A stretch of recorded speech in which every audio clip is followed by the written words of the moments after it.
asking questions based on what you might be seeing or hearing that they may not be aware of.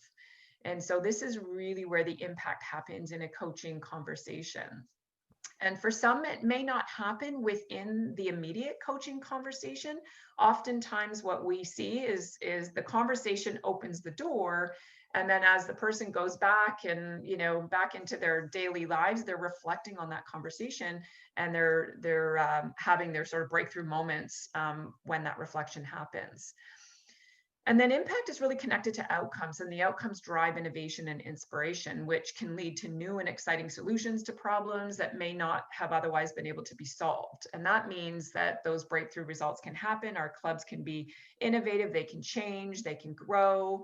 And that's really what we're looking for, in Rotary shift to becoming or being, really valuable in the world of volunteerism and humanitarianism.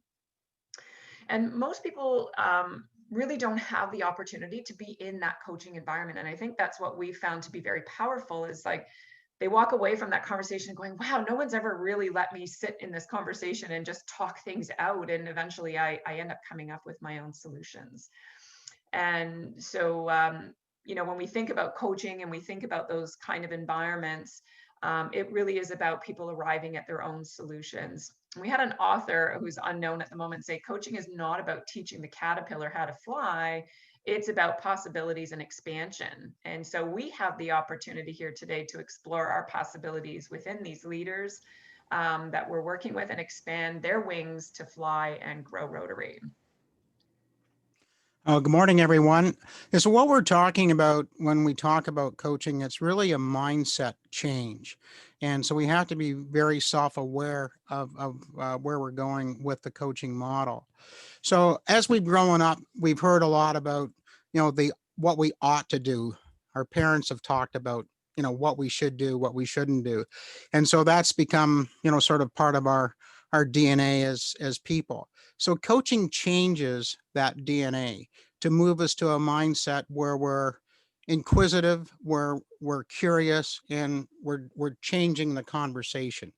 And the purpose of changing the conversation is to drive what we call inner motivation with that person we're coaching. And so what we want to have is authentic conversations with people. We call it compassionate coaching that is rooted in care and concern. So what does that look like? Typically, if somebody has a problem, they'll come to you and they'll say, tell me what you think we should do. And under normal circumstances, we've been trained to sort of rattle off 1 to 10. Well, you should do A, you should do B, you should do C, you should do D. So as soon as we start down that road about what they ought to do and what they should do, we've actually disconnected from them, believe it or not. So as a coach, when somebody says, what do you think I should do? The coach says, what do you think you should do?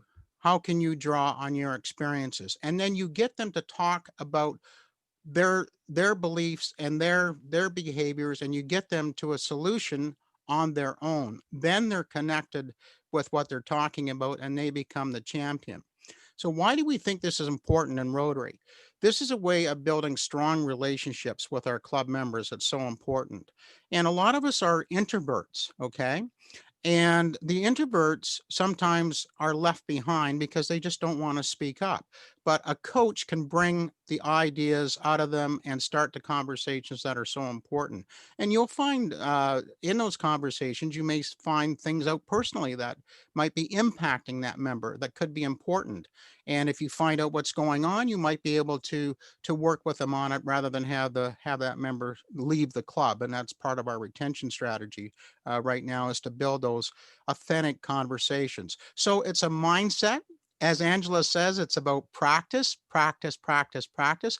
It's hard work. And even as professional coaches, we have to constantly tap ourselves on the shoulder and say, hey, we're not here to provide advice.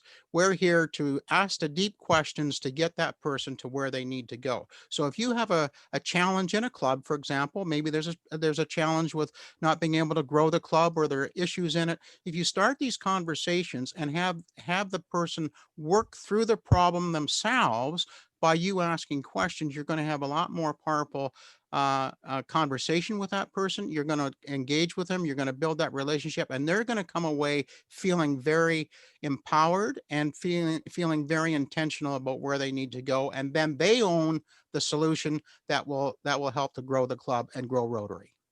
That's awesome. Thank you so much, Al. And there's nothing better than a testimonial around some of the practice that we've been doing to really see the impacts. I'm going to ask Kevin to share one experience he had and how that sort of changed the conversation for him. Thanks, Kevin. Thank you, Angela. I want to say that I'm learning a difficult lesson slowly, but I'm hopefully getting there. What I've learned is that it's much better to ask good questions than to give good answers. And I think often as members of a club or leaders in a district, we're asked for our advice, our help on solving an issue. And our tendency, at least my tendency, has been to try to share whatever I've learned and offer advice and suggest solutions or refer to some best practices. And that's a very reinforcing behavior. People appreciate it when you give them advice. It's gratifying to be able to feel like you've given someone direction. However, what I'm learning is that is not necessarily the best thing to do for someone when they ask for help or advice or direction. And as Al and Angela both said already, part of this is empowering the person by guiding them to, discover the solution that works best.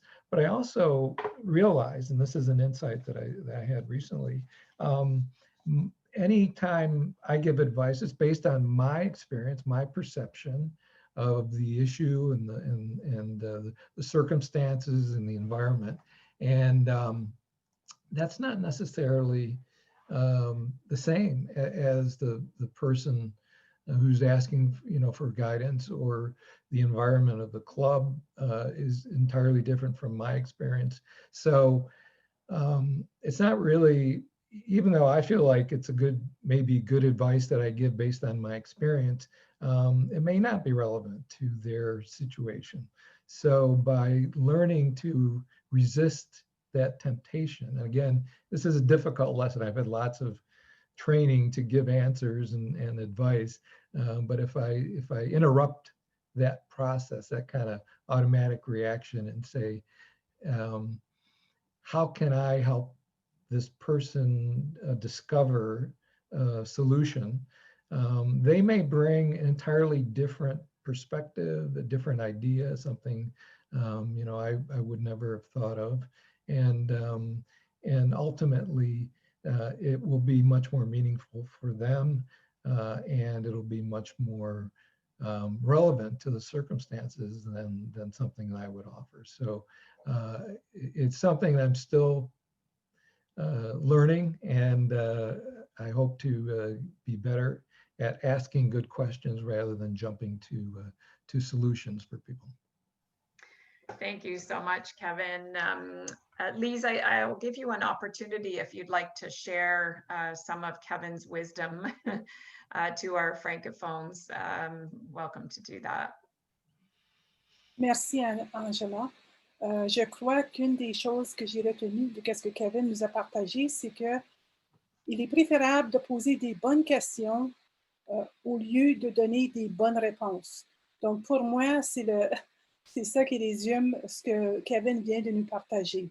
Merci, Angela. Thank you so much. So we're gonna do a demo again, like we've done in our previous sessions. We're good to go. So welcome to our demo. Thanks everyone again for being a part of this, and a special thank you to Margie for continuing to volunteer in the coaching dialogue that we started last week. So Margie, what I would begin with, I guess you and I had this conversation, and we talked a little bit about, you know, some of the challenges that you were having, and some of the ideas and actions that you wanted to walk away with from our last coaching session. And as we begin today, I would invite you to connect again in terms of, you know, what are some of the challenges for you as it relates to Rotary needing to change and grow. Well, thank you. Yes, the challenge that we were talking about was trying to help clubs that were struggling to go Zoom or to meet, to help them meet. And I did have an opportunity to talk to actually two assistant governors who were also members of the clubs that were struggling. And so it was really interesting and to provide that coaching and a situation. So the first one actually came to me asking, what can we do? Because we're struggling and we've been meeting in the park, but now that it's cold and we can't meet there, and our president is alienating people. People are dropping, and because he doesn't want masks and this type of thing. It was just he was seeking for me to give him answers on how to handle the situation. So what happened was I listened to him and continued to listen, and then said, well, what do you think the problem is? And what is with his personality? Is there something that's you know, I kept asking him questions, and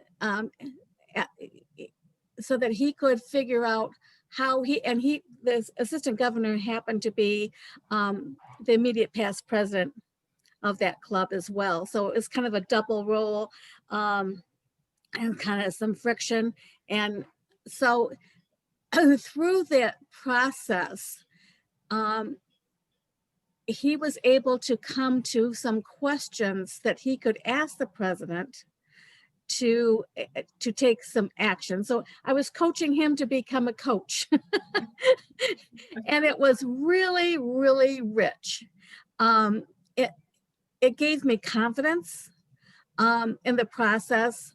And he felt really good that he didn't have to come up with a solution and tell him what to do as well because of the friction. And he called me Wednesday to say, oh, it went really well. What happened was that, and he told me that, yes, there was, the president was kind of bitter because his daughter was supposed to be married this summer. And just a week before the wedding, closures happened and they couldn't have the wedding the way it was planned. And he was really bitter about that. And so that was spilling over. None of that would have come out without that coaching, that kind of questioning and that type of thing. So it was really, really good. And so they talked through the issues. They come to some agreements about how to meet and when to meet and having masks on, so that he felt that the issue is going to be mitigated, has been mitigated, and that people can, although one person did drop and another person is on a leave of absence indefinitely until this president is gone, that he thinks that things will come back. So I felt really good about that situation. it sounds like, I'm hearing a couple of things happen. One, in your role, you've actually had a conversation where you were coaching to coach, which I think is an amazing example of how the levels of leadership in Rotary can embrace this coaching model, and the confidence that you talked about that's been built as a result of that, and hearing how successful that was for the individual. For you, Margie, what's your awareness in your own style now, and your own experience as a result of this example? The awareness within myself is how the relationships between myself and whoever I'm talking with is become richer, because I don't have to share about me, but I'm drawing that other person out and giving them confidence to work on the problem themselves. And that was really apparent with Jim, the AG. And he was so appreciative, and he was so anxious to call me back with what has happened. So that relationship has been really developed, and the trust and enriched, and I didn't share about myself. It And was, so, yeah, yes. so what does that kind of say to you as you think about this coaching journey and your role in Rotary? It says that I can really help empower others to be who they are, and that they can help empower others as well. And so that whole empowerment piece is huge. Wonderful. And at the end, what does that do for Rotary? We just grow. Yeah. It's part of the vision statement, and in ourselves, and that we are growing and becoming, and that's something that we really can offer to our members, that they will grow and become better people as we serve. That's excellent. And I think to grow that organization, what I'm also, listening to you and hearing, there's some shifting going on for you in particular in your approach to this. And when you think back to the way you have dealt with those situations in the past to how you're now approaching it, what sort of behaviors or history, how we kind of have these patterns that we get ourselves into? Kevin talked a little bit about that. What pattern broke for you? So, having been an educator and a principal, I've been used to, saying, okay, this is what you got to do, and this is how you're going to do it, blah, blah, blah, blah. Instead of an authoritarian, we're becoming brothers and sisters together. Here's a problem together. We share, we care. And it becomes a way of, like I said, empowering others and problem solving together. I don't have to own the answers. And that is critical. I don't have to. And it takes a big burden off of me as membership chair, that I don't have to own all the problems and say, here's a model that you must follow. Pick a model, A, B, or C, that's right for you, for your club or your whatever. I don't have to, because there's no wrong answers. That they have to problem solve it together and come up with the best that, again, is beneficial to all concerned. We can live the 4-way test. And it's that beneficial to all concerned really becomes an active ingredient in this. And I don't have to have all the answers. I love it. It sounds like there's this sense of freedom and yeah, and I think that's so important for all of us as leaders in Rotary. It is very empowering for others, but it's also very empowering for us to know that we don't have to carry that weight of the answer for them. So we have a couple of minutes left here. Margie, what's next for you in your coaching journey and what you want to deepen in this experience? Continue to coach and talk with other club members and especially the clubs that are struggling. I'm going to be calling one this afternoon that has a very older club that is kind of stuck in their ways. And I'm going to be talking with them about, well, what can they do? Are they even aware of their problems? Because I've heard from others that they have this problem, and I don't even know if they are aware of their problems. So it's a matter of just continuing to have conversations with clubs that we know are struggling. I've been working with another club that is struggling to figure out who they are and where they're going to go. And again, it's just listening and asking them, so what do you think you should be doing? And what's your next step? And it's really fun to work with these clubs and to see that because we're asking these questions, here's what's happening. They're getting excited about solving their problems and going forward. And that's contagious. That's very contagious. And once people are enjoying being part of Rotary and having fun, even in COVID, oh my gosh, we're going to have more active, vibrant clubs. That's awesome. I want to get on your excitement train. I mean, I'm already on it with you.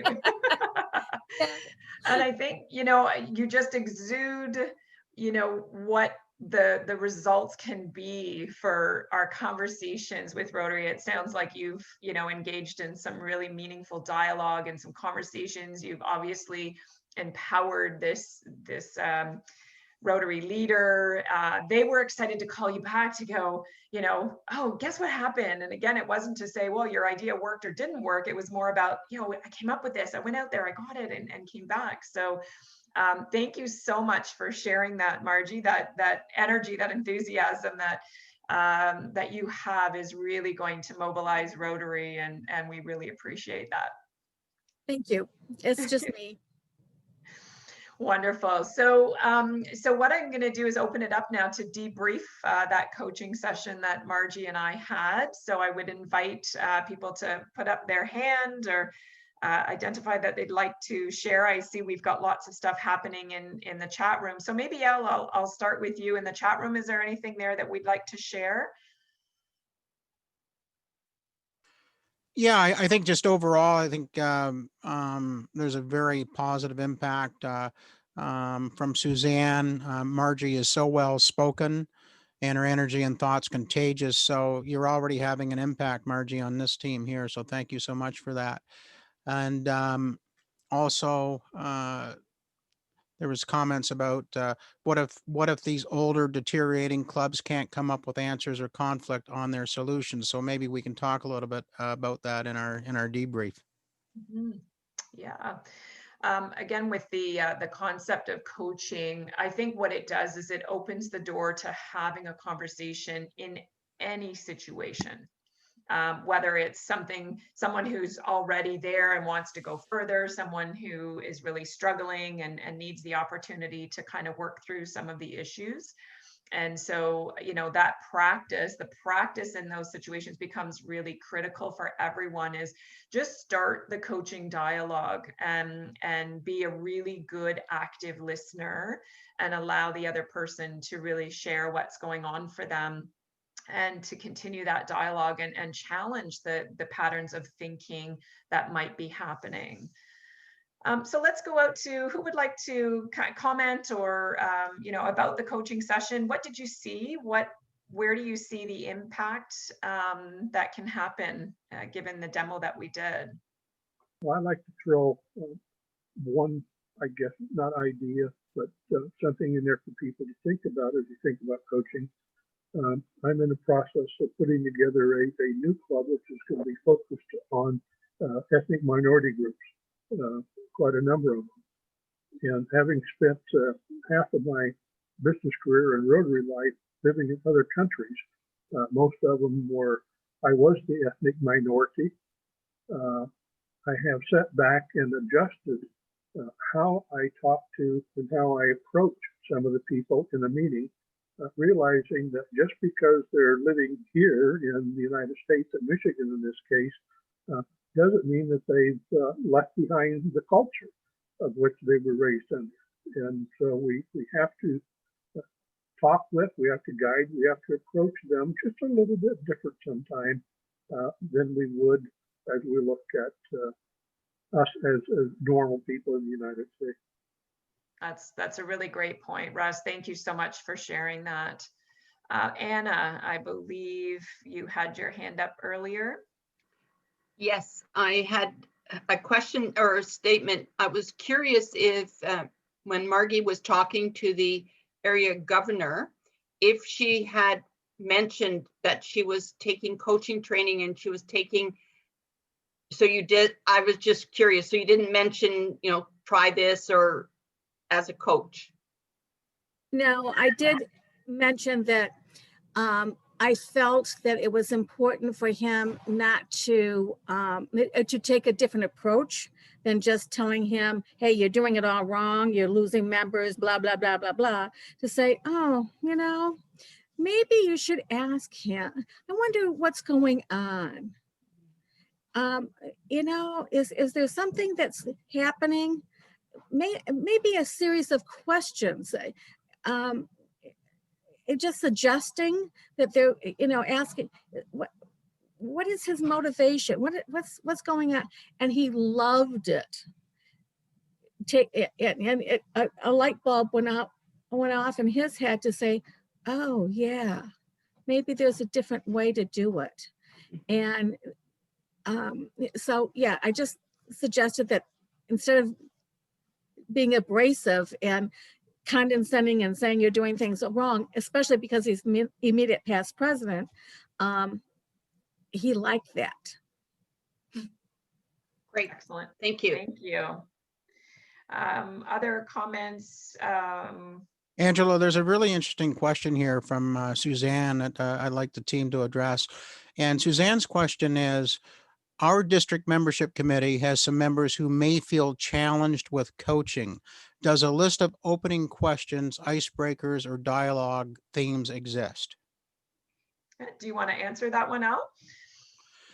Yeah, so there are some opening questions that we have, and we start with asking a question. So there isn't sort of any magic in terms of icebreakers. It's just a question of starting the conversation. As Margie says, when that problem came up, she asked the question back. Well, what do you think some of the solutions might be? What do you think some of the problems are?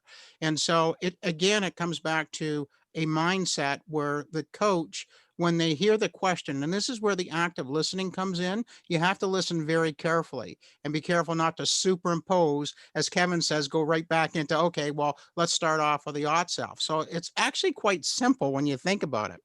So if I come to you and I say, okay, I'm having a really big problem with my membership in this club, I just can't get engagement and so on, and you're my coach. So the question would be, well, Al, tell us about what you think the problems are. What are you seeing and hearing? It's as simple as that. And then as a coach, guess what you have to do? Stop talking and let that person start to talk. And then that conversation is going to take you on a journey that will have a very successful outcome, just like Margie described. Thanks, Al. And it's true. I think the open questions at the very beginning, because, you know, part of being a coach is to allow the other individual to really start to think about what's actually going on. So the question becomes a little easier for coaches to kind of go back and say, like, what's happening? What's going on for you? What are you seeing? As Al was saying, what are you hearing that's going on? Or even just, you know, tell me a little bit about that. what's happening, and let the person kind of describe what's going on for them, and trust that you will come up with another question. I think one of the things we see in coaching and supporting others is they're almost in this sort of place of anxiety, going, I don't know, I'm not going to get the right question, or but trust your instinct, trust that you will come up with the question based on what you're hearing, and that will relieve some of the stress or the anxiety that you might be feeling as you go out there and you practice. Bill, yes. I just noticed a good comment from Sue Foster in the chat room. She mentions that when she was coaching, she says, I had a few generic questions as I was coaching a club in retention. As the conversation proceeded, I changed up questions to personalize them to the coaching session. So a good point. If the questions that you're asking or the questions that you're getting are closed-ended, or you can't change them up a bit, paraphrase them, whatever you might need to do to get the coachee to open up a little more. Good point, Susan. Yes, that's a great point. And I've been caught in that myself, where you want to prepare for a session, or, as we've done training and stuff, there's a lot of preparation involved. And with coaching, the really important thing is no preparation. Because as you prepare for a coaching session, that then shifts the needle back to, it's about me and what I think I need to ask in a situation that I'm assuming I know what it's about. And when you walk in with an open mind and nothing that you're thinking about, and no assumptions or judgment or anything, then again, it opens up the conversation and that listening perspective that then becomes so incredibly powerful for the person that you're having the conversation with. I just wanted to kind of keep an eye on the time. Kevin, maybe you can let me know when the Francophones will be joining us again. I think We're there. We're back. Oh, you guys are back. Welcome back. So Lise, maybe you can give us a quick little debrief, kind of a debrief of what happened in the session and how the coaching went. Sorry, it took me a minute to unmute. I think it went really well. It was a good demonstration, and Aline was fabulous in terms of a coach. So from my perspective, I think that we were able to demonstrate what the coaching looked like. There was a lot of participation, and as a matter of fact, it was hard for us to get back to the session because of the fact that we were so engrossed in what was being discussed. So I think the way that the session went, it demonstrated how the conversation could take place. And again, getting back to what Kevin had said, it's better to ask the good question, and that's where we were at. So I don't know if Aline, as the coach, wishes to add anything to that. Sure. Well, actually, we definitely ran out of time. They do say that French-speaking people speak a lot, and I think this attests to that. But great exchanges, great thought-provoking ideas that were thrown on the table. So I think we're off for a great start, and we already have someone that had volunteered to be the coachee of the next session. So it's fabulous. That's excellent. Wonderful. And we are ready to go into our breakout rooms. And so we're going to, again, please jump in and offer up to be a coach and coachee to be able to practice this, to develop our skills. And we have two 20-minute sessions within the breakout groups. We'll be there for 40 minutes in total. And we'll run through the same scenario. We'll have a 10-minute coaching session. We'll have 10 minutes for debriefing, and then we'll invite two others to participate as a coach and coachee, and we'll debrief again. So if you've had a chance to be part of a demo in the last session, we would invite you to be a participant this time around and allow a couple of others to experience the coaching and practice in this wonderful, safe, supportive environment. So have fun, everyone, and we'll see you back in about 40 minutes. So welcome back, everyone. We have a little bit of time. I'm sure everyone had an amazing experience in their breakout rooms.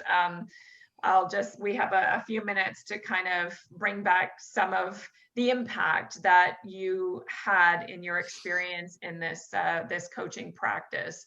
So we'll invite people to kind of put up their hand or jump up and down if you'd like to share sort of the value of what you got out of this session today.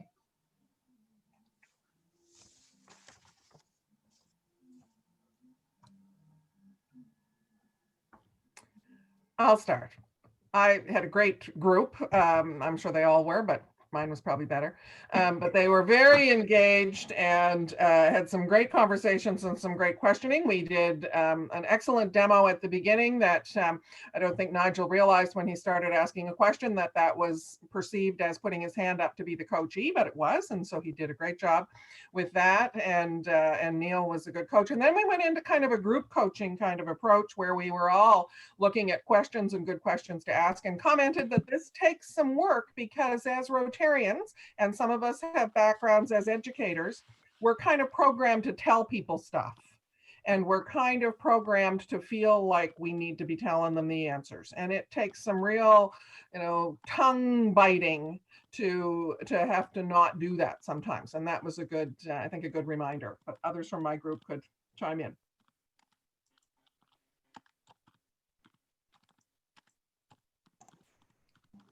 I was just going to say, I'm just going to go ahead in French since my first feedback was in English.